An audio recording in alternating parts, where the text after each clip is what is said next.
He wanted them to be informed by a certain language of symbolism. I will try to clarify the ideas embodied in these symbols in the way Goethe communicated them. How does Goethe think that veneration for the spirit should be incorporated into us? He wishes us to learn a certain gesture, arms crossed over the chest, and our gaze turned upward. And in this stance, we should acquire a reverence for the Spirit's influence upon us. At a certain, still very young age, Goethe thinks, we should connect this gesture with a feeling of reverence for what is above us. Why is this significant? It has a certain importance because when we really feel reverence for the Spirit, we can do no other than give expression to it. This is something the etheric body actually does when this reverence for the Spirit is present. It is inevitable, self-evident, that the etheric body assumes this gesture.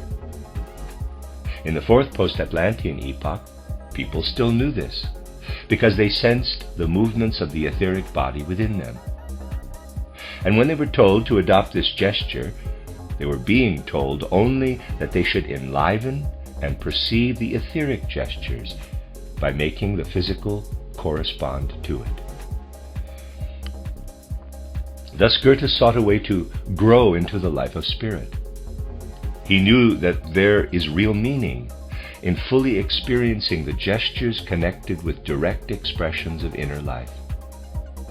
This direct knowledge that such gestures, when they are right, are not something arbitrary, but are connected with the human being's spiritual organization, is something that humankind has largely lost sight of since the 14th century. Before the 15th century, people were easily awoken to inner experience through such gestures, along with more complex ones. From the 5th post-Atlantean era onward, it is perfectly possible to teach young people simple gestures such as these, if they are taught in the appropriate way.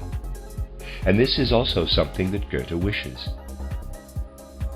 If we stay with the simplest of such things, with symbol, handshake, and word, people felt no real connection with them, because they could no longer experience the ether body corresponding to these things in a way that accorded with the human soul.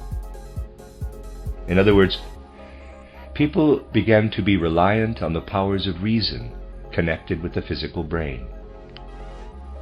What we can call the sensitivity of the etheric body receded,